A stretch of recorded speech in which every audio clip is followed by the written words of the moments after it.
Hello there, boxing fans around the world. Thank you for joining us once again for another, what's going to be a great episode, I know, because it is filled with very big names.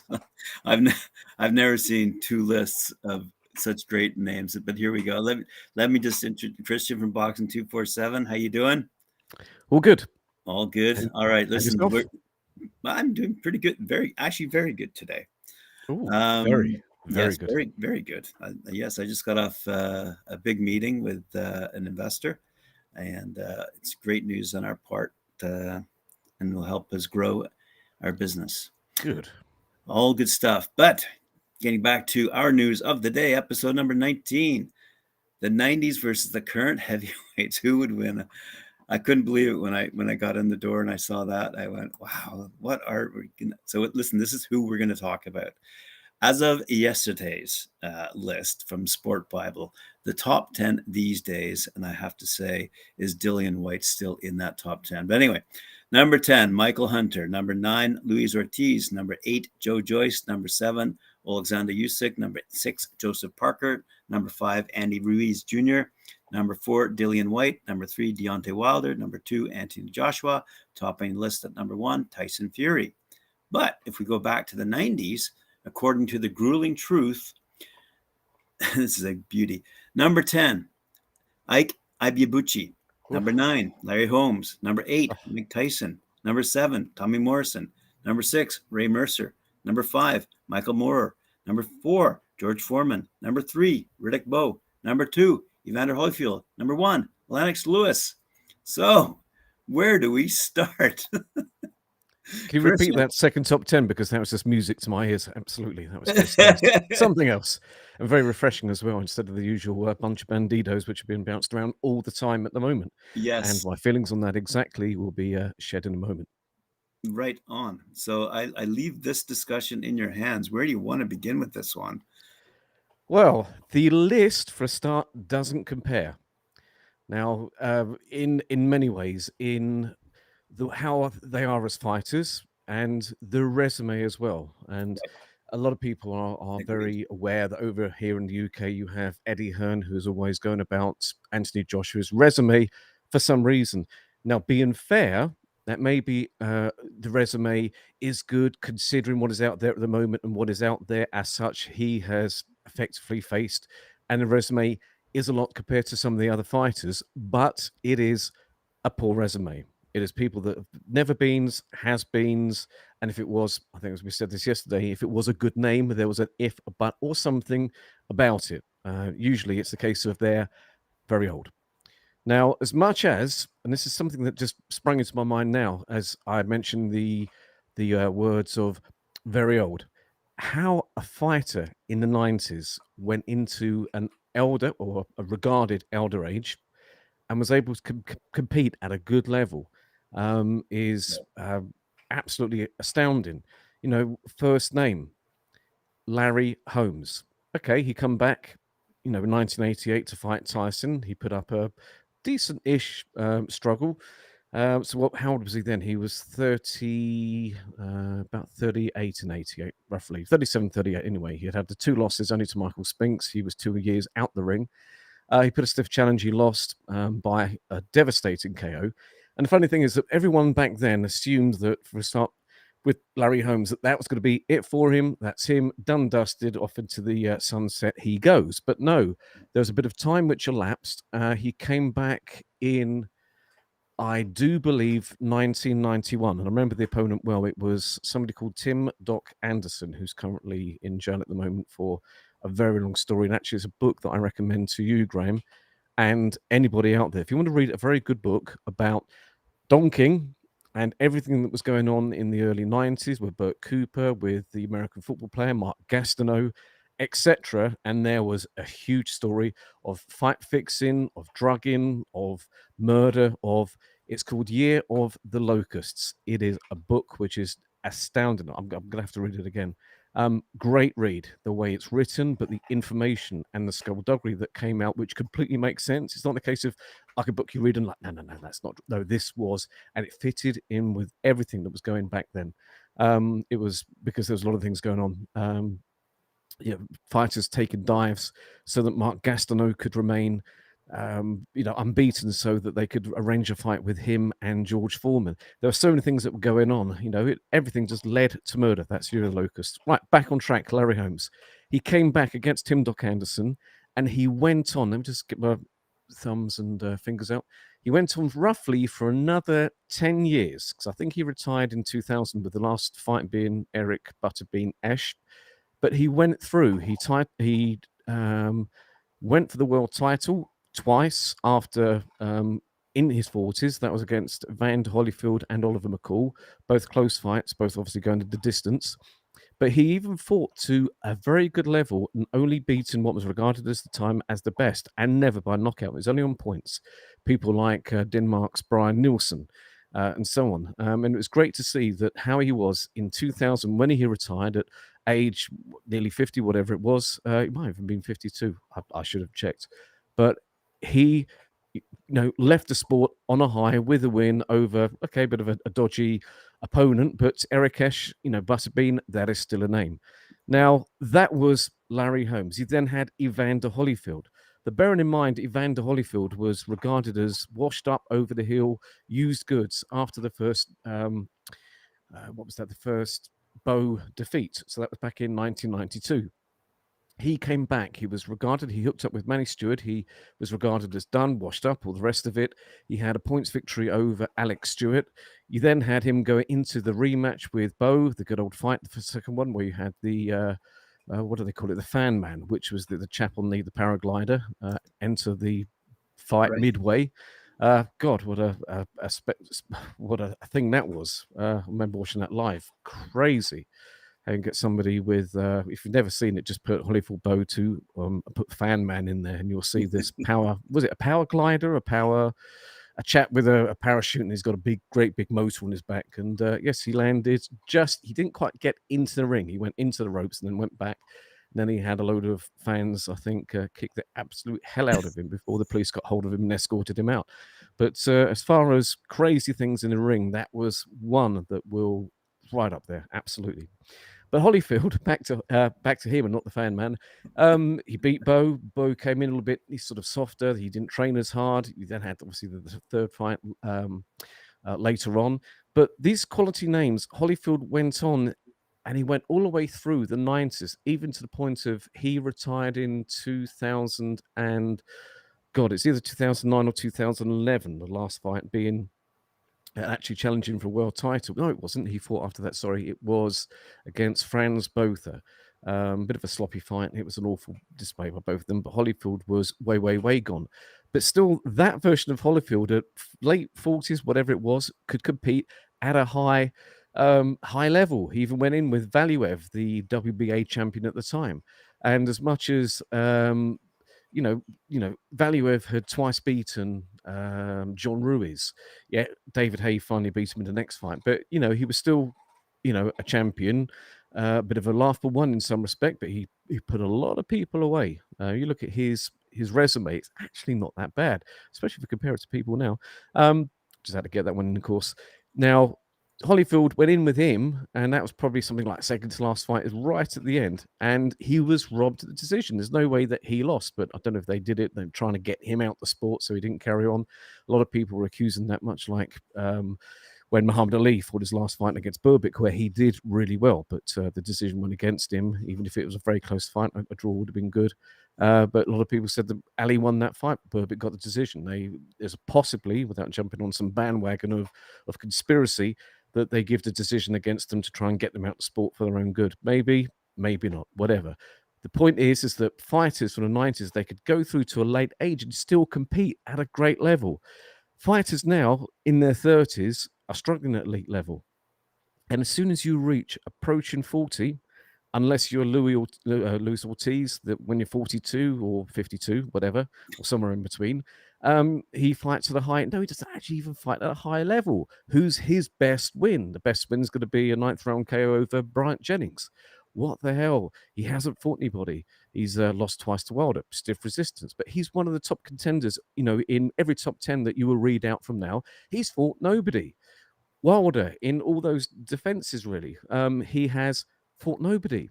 when you talk about Brazil, ex-American football player, he's not really a nobody. He's nobody. Unfair.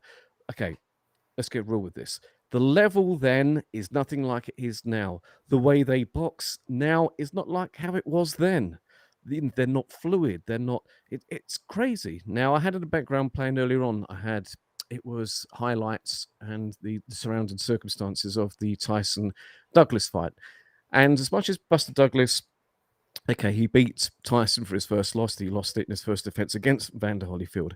But the manner in which he was boxing Tyson, he wasn't a top tier fighter. But this was a 231-pound fighter that was moving fluidly, if it's the right word. His movement was fluid.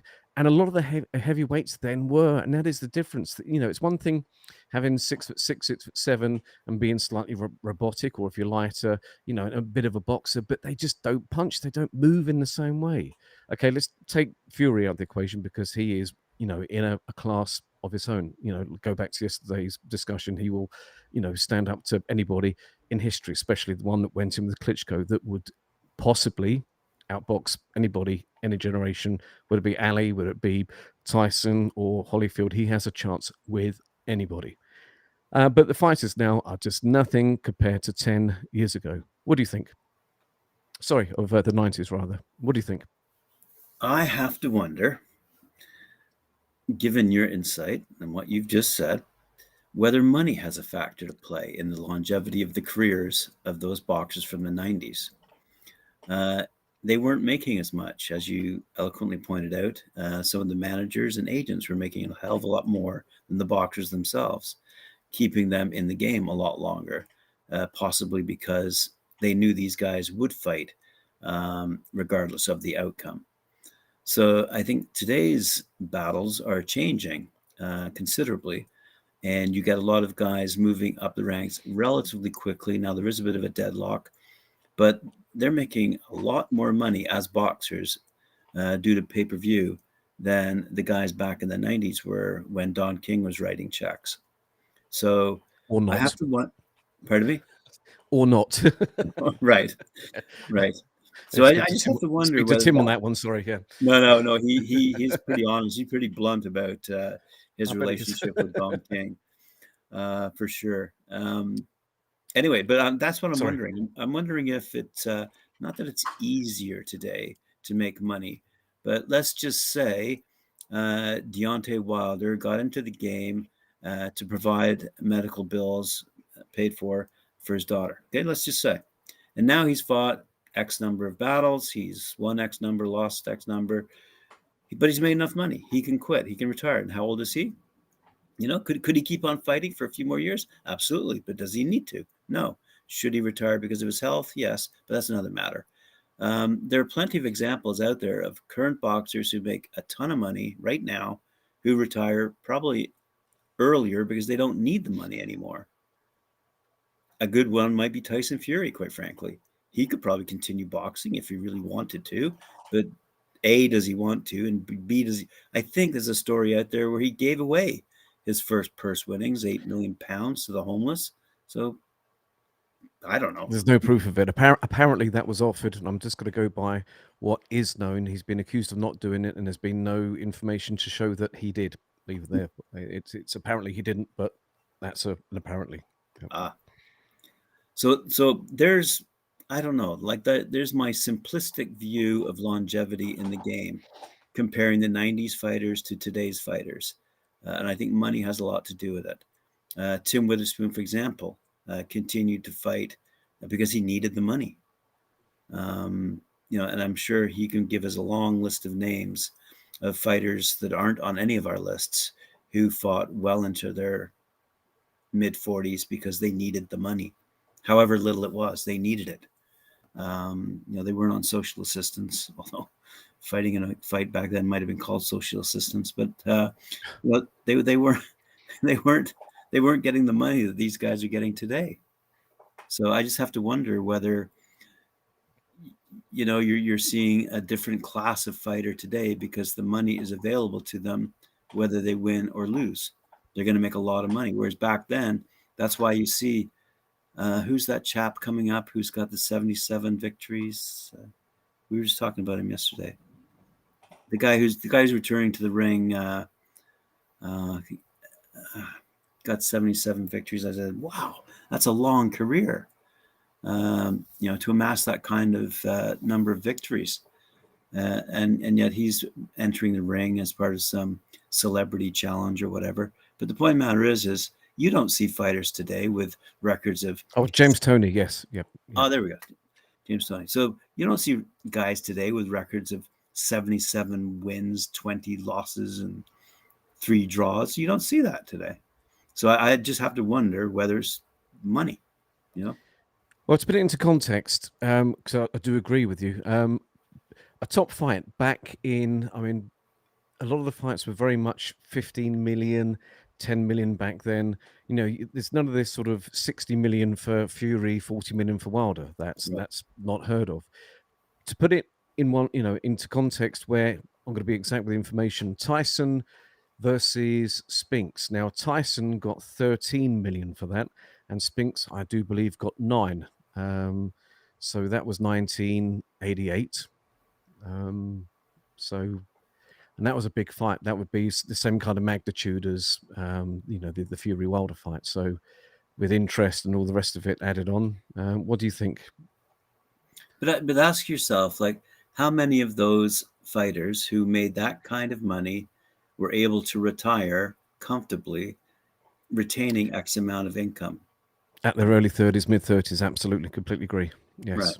So at the end of the day, something in the world of economics with respect to boxing has changed, and it's changed the dynamics of the game. The game now is played by not older cagey veterans, but I don't know. It's like we discussed yesterday, whether they're true boxers or just punchers or guys who are willing to enter a slugfest. Why? Because they get paid so much money, and so therefore, are they any really good? The answer might be no. They're not very good boxers. But do they provide entertainment at a heavyweight level? And the answer to that would be yes. And you could, it seems to me there's a different quality of fan, for example, over there in Britain compared to America. I would argue that the American audiences enjoy a good slugfest. I'm just going to generalize and say the British audience prefer a decent boxing match. It's that good old thing where you have, I've never used these words, I hate using it, but it's used a lot now for whatever, the casual fan and the hardcore fan. Everyone seems to sort of throw stones at each other within the boxing fraternity about what everybody likes and doesn't like and how it should be. I just think all of this goes, completely agree with you with the money. I think, but then again, why isn't there so many people coming through? As far as I know, I can't see these now, but go back a number of years ago, there was less people coming through the amateur system. The quality isn't there, and I don't know why the quality isn't there, because the money appears to be there. Now, if you go back to 1984, back to the Olympics, you had the golden year for America, where you had Evander Holyfield, you had Tyrell Biggs, you had Meldrick Taylor, you had Pernell Whitaker. It was Mark Breland. These were fighters that were all gold medalists, bar Holyfield, who was bronze, but he should have got gold. But then again, he did have a questionable foul against a fighter. Actually, that was David Parker's trainer. Parker's trainer. What's his name? Kevin Barry. Yeah. So he clocked him a little bit too late. So that's why he got a bronze medal. Otherwise, he definitely would have got gold. But when you look at the competition there with, you don't have from any country these big teams coming away with consistent gold medals. When you see, and tell me if I'm wrong here, I'm not a big one on amateur, but I haven't seen a country celebrate so many like as that year. And those fighters went through to be greats, in the late 80s into the 90s. It was a magical time kicking off from that year in the amateurs. And Seoul was quite good. And these people filtered through. And to me, the amateur system at the moment with going through to the Olympics doesn't enthuse me in the same way as it used to. You used to be able to tell who's definitely going to go through. My God, that was a really good team. Really? They got 8 gold medals? Fantastic. You just don't see it anymore. And that filters through. And another, because this has just been coming to my head as I've just been thinking about it. It's, okay, use my words right. It appears to be easier, and I'm going to use your example of Deontay Wilder that hadn't boxed, that had issues with his daughter. So it's right, I need to earn some money. I'm going to be a boxer. Goes through, turns pro, goes through, world champion. Yes, there's some natural power there, all the rest of it.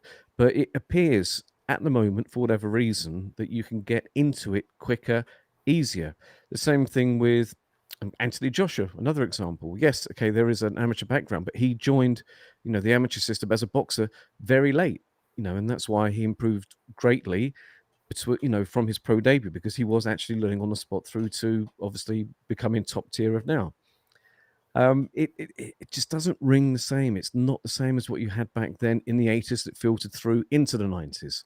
And I think this is going to be a factor as well. But what is the factor? I don't know, because of it. They used to throw around, say, go back 5-6 years ago, that the money isn't there, so it's not attracting the fighters. But to me, the money is there. It's okay, top tier, definitely there. And when you hear some of the amounts of money which fighters are turned down, I'm not going to give exact examples, but there was one heavyweight that turned down a fight because $500,000 was too little. Bear in mind, it wasn't a world title; it wasn't even a top fight. It was just under world level. Turned down $500,000 because it wasn't enough. That, to me, is a lot of money. Yes, I know boxers put their life on the line, and that could be the last one because that could be a damaging fight to them and all the rest of it. Yes, but that's regarded as little money.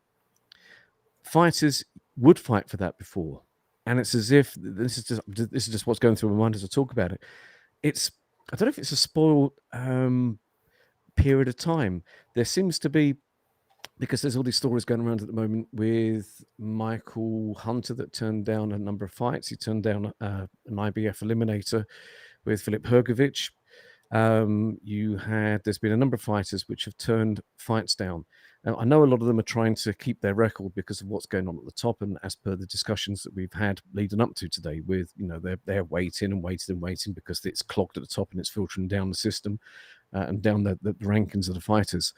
But I don't know, it's spoiled, is that the right word? Because fighters back then, and the example you said with Tim, they had to fight, they needed the money, they would take the money, they were active. Not this, one fight every year or one fight every 3 years. Or, okay, I know you had COVID and I know you've had arbitration with Fury and Wilder, but a lot of them are inactive. Go back to Tyson. How many times did he fight when he wants the championship? He was there with the other champions, unifying the titles straight away, and they were all ranked up. I know it's a specific unification series they had, but that was just all snapped up and sorted out all very quickly. You'd never get that now. Nobody would agree to it. Nobody would fight that often. Training camp won't be long enough, really. But then go back further. It appears the longer or the further we go back, the more fights they would have, the more active they were. Is activity anything to do with it then? But then the mentality of fighters as you go back in time was different, where a loss in your record wasn't that bad. I mean, look at James Toney. He was old school. He had 77 wins, but there's, so many losses on there, but you can't deny that he is one of the best all-time fighters who won championships between middleweight and heavyweight. What the hell? Some losses on his record haven't done him any harm in any way. He's regarded as an all-time great. Okay, he's coming back way too late, way too whatever, to get whatever money is given out with that fight with Jeremy Williams, but it's an all-time great, and he will go down as that, and he was very active, fighting anybody, as they were the further you go back in time. In the 90s, I cannot think of, there's only one fight in the 90s that I can remember where somebody actually dodged somebody, and that was Riddick Bowe when he refused to fight Lennox Lewis, and that was the infamous situation where he threw the WBC belt in the bin instead of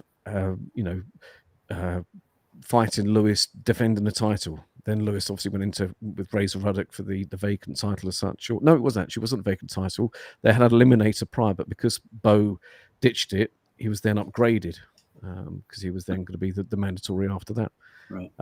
God, that was such a good fight for Lennox Lewis. Second round of Razor Ruddock, who was still raging at the time after those 2 Tyson fights. Good result. It's just different. They're more active. I think less spoiled. I think less spoiled. I think there was more coming through.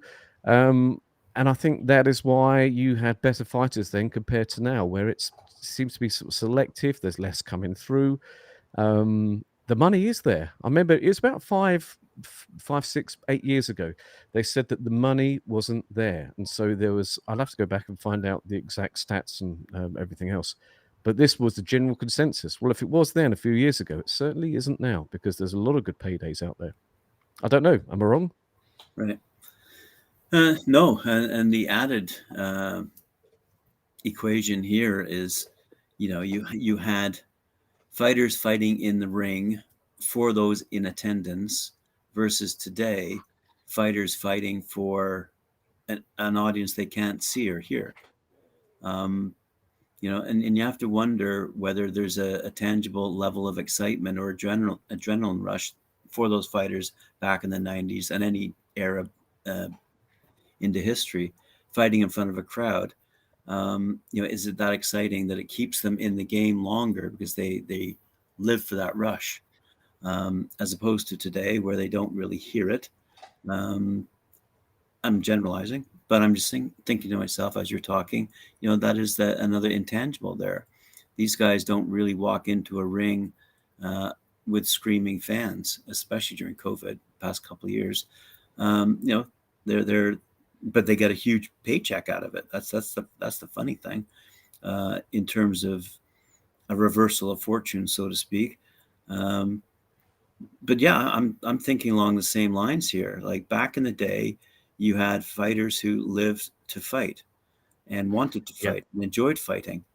Now you see an awful lot of behind the scenes jostling, and even I don't know about you, but this Dillian Whyte injury has got me baffled. I'm very confused why, if that is the serious situation, why a doctor wouldn't make the announcement. Like, why isn't a doctor putting his name on the line here and saying, after examining Dillian Whyte, I can tell you from a medical perspective, he's unable to fight, period. Why is this coming? We don't even know apparently don't even know its shoulder's injured, let alone if it's injured. But I'm just saying, I don't know. You will see Fury versus Whyte announced. There won't be any, I put this in a post earlier, there'll be no delayed dates or rescheduled for Otto Wallin. See Wilder just go straight in with Fury. The winner goes in with the winner of AJ and Usyk. Definitely watch this space. You heard it here first. It's not difficult to work out. Well, it's interesting because, quite frankly, if Wallin had beaten Whyte, and, Wallin put up a good fight against Tyson Fury there. So I would have liked to have seen Wallin go back into a rematch against Fury, quite frankly. The problem is with Wallin, it's another fly in the ointment to stop a all-British clash. Yeah, because they're hoping and banking on AJ beating Usyk. And if Whyte fights Fury, well, Whyte's going to win, or Fury's going to win. There's your all-Brit clash. But if Wallin upset the apple cart, because it was, for me anyway, a 50-50 fight, lots of questions, no foregone conclusion at all with that fight. That could have just upset the cart, because they are that confident on the AJ side of things that he's going to reverse that defeat. So, but look for that to happen. I'm not saying at all for certain that Whyte is not hasn't got an injury. I'm not saying that's definitely the case, but regardless, look for Whyte to get a direct shot at Fury, because that is being mooted at the moment. That was actually mooted before the cancellation came out with the injury. 2 and 2 equals exactly. I have to wonder too, with respect to the 90s and the emergence of TV and cable rights, syndication rights, whether that affected the longevity aspect as well.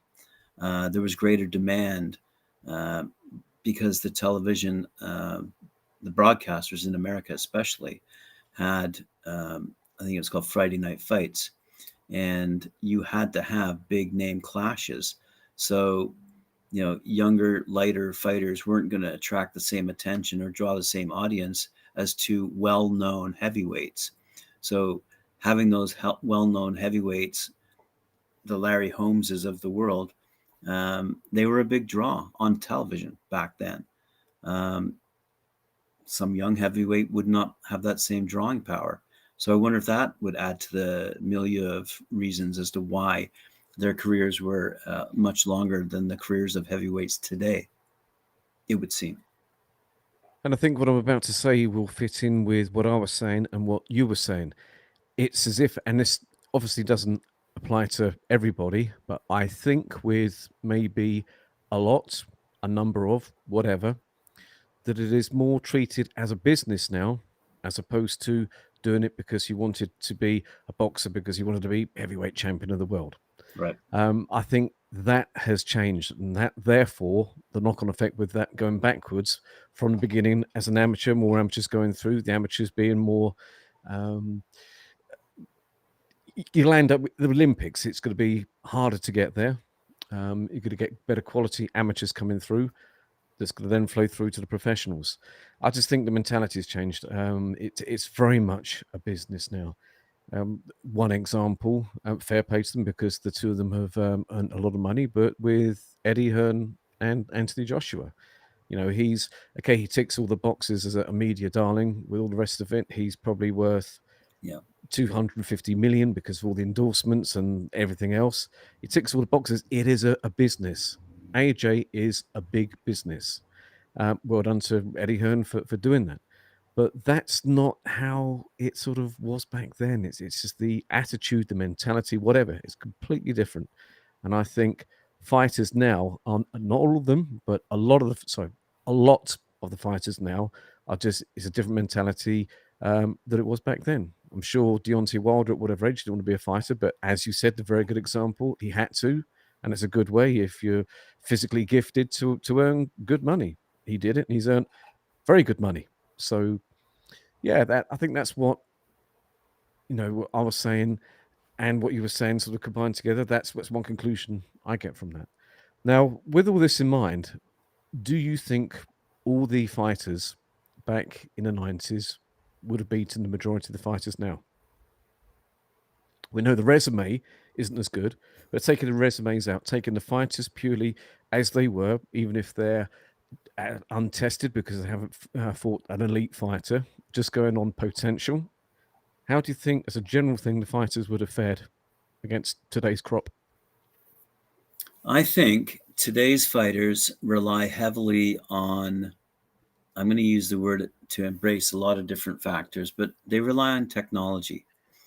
Whereas fighters in the 90s really didn't have that technology available to them. Again, it's a wide scope of elements I'm talking about. But so do the fighters of today have a greater number of tools in their toolbox when they approach, if you will, a fighter in the ring? And the answer is yes. I think they do have a greater number of tools. But if you're simply talking about taking a fighter today, putting them in a enclosed environment where they don't have access to technology, and put that fighter in the ring against a fighter of the 90s, I think you'll see the element. It kind of reminds me of any other sport where you see the veteran just having that age and experience is invaluable. You can't teach that to a young player in any sport. You need to earn that experience, and you earn it in the ring. You gain that experience in the ring. This is the type of intangible element that I think gives the 90s fighters the advantage over today's fighters, because, as you said, today's fighters are fighting less, much less. They have much less experience. And who are they fighting? Their matchmakers are giving them, in golf we call it a gimme. They're gimmies. They're bulking up these records. They're making them media darlings because of their records. They're pitting them against, and think of the different organizations involved in this who offer up the belts and the championships. At the end of the day, there may not be a bigger reason, other than money to fight. And if money's available at any level, then they're going to go for it. Is that the reason the 90s guys fought? I don't think so. I think they fought because they wanted to fight. They had to fight. They enjoyed fighting. To them, it was a lifestyle, a career choice, you might say. I'm not so sure that Anthony Joshua, just for example, and not to pick on him, but sees his endorsement monies as valuable as his boxing monies. And the two are obviously correlated, but that didn't happen in the 90s. When did George Foreman get his endorsement for the George Foreman grill? Long after his boxing career was finished, quite frankly. And we see. No, he sold it by then. He sold it for a huge amount. God, lucky guy. Yeah, exactly. There's a very good documentary actually about him on YouTube. I'll send it through to you. The whole story of everything and with the George Foreman grill. Very interesting. He's worth bucket loads. Sorry, I interrupted. No, absolutely. I'm just going to watch in time. One thing I want to put to you now is I want to take a few of the fighters from back then and how you think they would fare against the top lot now. And I'm going to start off with, let's say, Evander Holyfield. Yeah. How do you think he would do? Very well. Simply. He technically good, technically great, a great fighter, a great boxer. Had, one of the elements that gets somewhat missed or bypassed or overlooked is that heart or desire. I think he went into fights with heart and desire. I mean, think about he was going into the ring against Mike Tyson, just for example, with as much intent to win, at any level, but with as much intent to win as anybody. And so I would give him a lot of credit for that. And you wouldn't see that today, quite frankly. And you said it earlier, there are more than enough examples of fighters ducking or not accepting fights because it's not paying enough. You wouldn't see that back in the 90s. So I give Evander Holyfield a lot of credit for not only his skill set, not only his desire and his ability to step into the ring with a fearless attitude. And I'm not saying these guys today don't have those same qualities, but I don't think they add up to the same as what we see in the complete package of Evander Holyfield. I think the only problem with Evander in the 90s as a heavyweight and where he possibly could have problems now is the lack of size, and especially early on in the heavyweight side of his career, because until he lost to Bowe, when he went with Manny Stewart and he put some weight on, he put him roughly half a stone and it went on slowly up from there. He was very light. I mean, he weighed for, on average, around 206, 208 early days as a heavyweight. Now, that fighter, and as much as Holyfield is, along with Michael Sphinx, one of my favorite two fighters, but Tyson would have beaten him. Even the Tyson, I think, before he was put away. So the version 2 after the Buster Douglas defeat, but prior to going inside, the one that beat Alex Stewart in the first round, the one that beat Razor Ruddock twice, and then Henry Tillman in the first one back. Okay, doesn't prove a lot, but that's just a gimme to take the cobwebs off, and a confidence fight. I think Holyfield would have lost because Tyson was mobile and, a good half a stone plus heavier and quick, and he would have reached him, and that would have put him at a disadvantage. I don't think until he was made bigger and improved and planted his feet more, that then I think he would have been able to compete now with the guys. I just think that's the one thing that would have led him down maybe with some of the fighters now. And that goes back to when we were speaking about the weight thing with Fury, even if, again, Fury, blah, blah, blah, with anybody. But, okay, another one. Riddick Bowe. And I want to give my opinion on this one with Riddick Bowe, because how do you think he would fare? That's a really good example, actually, because he tends to get lost in the discussion quite often of great fighters from the 90s. And I'm not really sure why, actually, because he had his moments. But again, I don't know whether it's mismanagement or not. But at the end of the day, I think he could have fared better at the end of the day as a boxer, as a known boxer. Yeah, I mean, the skill set was there. I mean, at the end of the day, could he fare well against today's fighters? That's a good question. I'm not so sure on my feet with that one, with respect to how I answered the Evander Holyfield question. Riddick Bowe. I don't know. Flip of the coin on that one.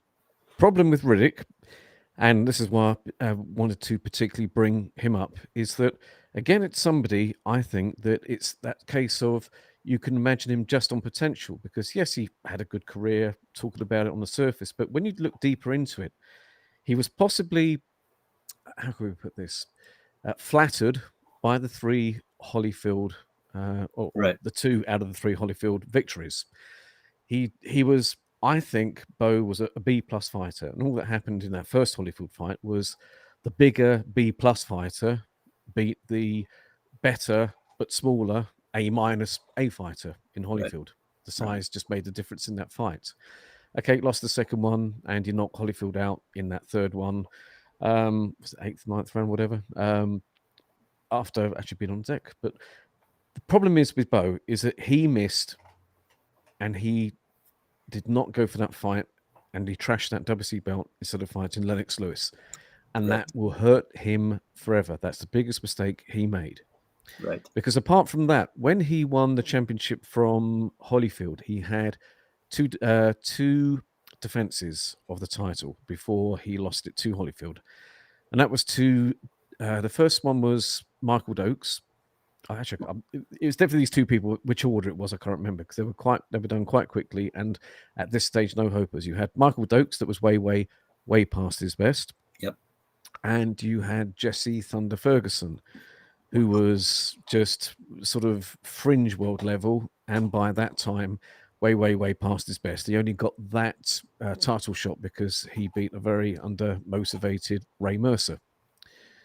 Ray was a funny one because he could have done, I think, a lot better than he did, but he lost to Larry Holmes, who got the title shot instead of Mercer, and he lost to Jesse Ferguson, who then got the title shot instead of him. Yes, he was WBO champion for just a short while. But Bowe, now he had those two gimmies as a champion. He lost against Holyfield. The only notable victory, or two notable victories that Bowe had, was against the Cuban, the horrible chap, as he was at the time. I don't know what he's like now, but the very despised Jorge Luis Gonzalez. And a good story with him, and Tim would tell you this, because Gonzalez was unbeaten. It was just had a jab. He was a mouthy, arrogant, not a nice piece of work. And Bowe knocked him out in the 5th round. Now, the next person to beat Gonzalez was actually Tim. So, a nasty person. Do you remember Jorge Luis Gonzalez? No. He's the tall Cuban, and he just had a tuft at the hair, just at the back. Right. It was just a good jabber, but that was it. But his attitude stank. And that time when Riddick Bowe beat him, great cheering. I was doing cartwheels, I think. Good to see the back of him. Good to see him get beat. But what I'm trying to say here is that there wasn't great depth. He turned out to be not particularly that good fighter, because after Tim beat him, he then lost. Sort of, it would win one, then lose one, win another, and lose another. You know, the record wasn't good in the end, and so therefore he was overhyped. So, as much as that was probably one of the best wins, that was a very flattering win. And apart from Herbie Hyde, when he regained fighting Hyde, he knocked him out. But then Hyde was really a cruiserweight, and people will say unfairly that he wasn't that good anyway. But it was the big guy putting down Herbie Hyde, and I think Hyde hit the deck something like 5 times or whatever. It was just a bully with a child playing around with him, and it was an absolute mauling. But apart from that, that is it. He had the 2 disqualification wins over Andrew Galotta, twice being hit in the balls, Galotta being disqualified, and that was it. That is the highlight of his career. So definitely not a top 10 of all time. When people say, "Oh, Bowe," no. Well, he could have been, but you're judging that by potential. Right. Or the first Holyfield victory, who was probably 208 pounds, I think, in that first fight. Yeah, beating Holyfield, a peak prime Holyfield is great, but when you're big and he was very small, you got that big advantage anyway. So was it that great a win when he lost in the second time round, the second fight anyway? I just think it was a bit of a potential person whose career is flattered. I just think that other than what I've just mentioned, there was nothing else. Okay, straight on to Ray Mercer. Merciless Ray Mercer. Mm-hmm. He comes up in conversation quite a bit in our various programs, quite frankly. A lot of people have a lot of things to say about him. But you know what? At the end of the day, he's one of these guys who. So I think you're agreeing with me about the Riddick Bowe scenario. He's a towing cost when it comes towing cost. He avoided one of the small amounts of fights back then that would, that was definitely avoided. There wasn't much of it going on, apart from George Foreman late in his career. They all fought each other, and more than once. Right. Ray Mercer, gold medalist, looks great. Was WBO champion, unbeaten, but then lost to I think he was 42-year-old Larry Holmes. Lost to Jesse Ferguson. He did win a rematch. I just think he was great. He just blew a little bit hot and cold, and that was all down to his conditioning, therefore motivation. He was in some really good fights. Michael Moorer, he was in with, he gave drove Lennox Lewis very close in the majority decision loss. But he had definitely more than what he should have achieved a lot more than he did. It's a shame because he was very good. He ticked a lot of boxes apart from just being spectacular in what he did. But he had a good punch, good defense. He had a good chin, very good chin, one of the best chins. And what do you reckon his best win was? Because there is a standout one. Well, I know him from the Olympics. Tommy Morrison. Tommy Morrison. That's good. Yeah, Tommy Morrison ahead on points. He absolutely that battering. What a fight! Best win of his career. It's great. You mention these names, you just have these flashbacks, these memories, and you go, "Wow, yeah." I haven't talked about that guy in a while. But Ray Mercer, I remember mainly from the Olympics. I think at the time he was being trained by Angelo Dundee, so I'm pretty sure he had another of these guys who had the potential. And had a few good fights, quite frankly. But did he really match the potential that they saw with him in the '88 Olympics? I don't think he really reached that potential, in my humble opinion. Yeah, blew hot and cold. It's both the Ferguson fight and the Holmes fight was just purely undertrained.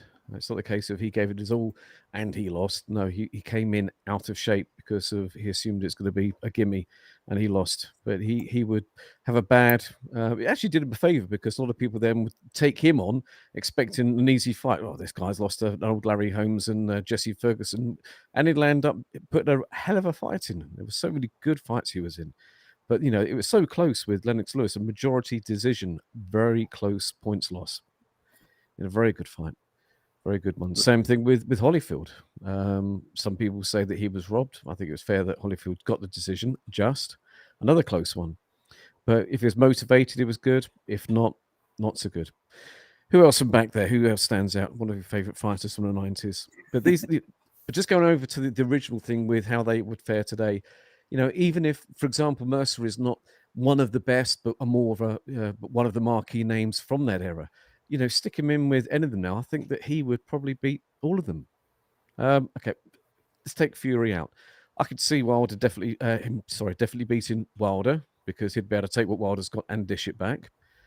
He'd beat AJ. I never write off Usyk when I run through the current crop now, but just because I don't think we have seen all of what he has got to offer at heavyweight yet. That's not just because he said that, but I think there is more because of just how he is. There's more to come. I'm curious to see what happens in his next fight or two, if there is 2 fights left in him at heavyweight. because he's a Marvel. He's just great. But him aside, Mercer would have beaten most of them. I think Bowe would have beaten most of them. Holyfield would have beaten most of them. It's just, to me, clear cut. Not even close. Not even. No. It's completely different. One of the interesting 90s fighters that I think was on that top 10 list that I read off, and we just mentioned him, Tommy Morrison. I mean, if you're rest in peace. If you're a fan of the Rocky series, he actually, I don't know if you'd call it a starring appearance, but he was one of the characters, Tommy Gunn, and anyway, it's too bad about Tommy Morrison. I mean, he seemed to have a lot of potential in the early 90s. It's hard to argue that he could. Yes, he's a competitive fighter, but would he really stack up against today's fighters? I'm not so sure. Again, if motivated or not, that's the thing. Because he blew Hossen cold. Yeah. So anyway, but Morrison was one of those fighters who had a great name, a great look, hit it when we saw him in I think it was Rocky V. But again, I think he had a, did he fight Razor Ruddock? I think he did. Yes. So at the end of the day, he was taking on good fights, good challenges, had good fights, and was personable. Seemed to be personable. Anyway, you asked me one of my just put his dick around too much. My God! And if you're doing that before a bout, then you got to lose. Like against Michael Bent when he got blasted out in the first round. That was just meant to be a tune-up fight. If you're gonna, sorry for doing it that way. Yeah, if you're gonna dick somebody before going into a bout, then it's what is it? Weakens legs. First round KO loss definitely proved that one. That's classic. But yeah, personable guy. What a shame. I mean, have you seen the last mugshot of him before he died? No, completely. I don't think I want unrecognizable. If you put a picture up and I said to you, "Who's that?" You'd be, okay, he's a fighter, heavyweight.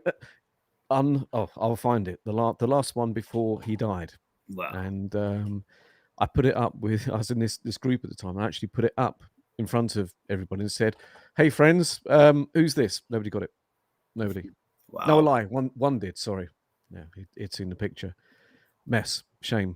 Yeah, he was a good guy, but just sort of kind of party too much. But then again, he was a good looking guy, had the body. He was out there, big time on the screen. Rocky V sort of helped him, but didn't help him. Double-edged sword with that one. Right. Yeah, such a shame. No, it is a shame. He blew Hossen cold. He did face Razor Ruddock. He was actually down against Ruddock as well. It was one of those sock'em bash'em fights, and eventually laid out Razor Ruddock in that one. But tasting the canvas prior. Yeah, he's a good fighter, but he would certainly mix it up with any of them now. All depends which one of him turned up. If it was a motivated one and hadn't dicked anybody before the fight, yeah, he would. Yeah, probably. Right. Next, who else? Somebody else on the 90s. Well, we've got a little bit of time. Who we not discussed? Who we not discussed? Let's go back. You could say George Foreman latter, but then the Foreman, because he was 90s fighter. Yeah, 94 he beat Michael Moorer. Yeah, the thing is with Foreman back then is once he got the title, he didn't face anybody of. No, he did actually. Because he fought Tommy Morrison. Tommy Morrison beat him on points.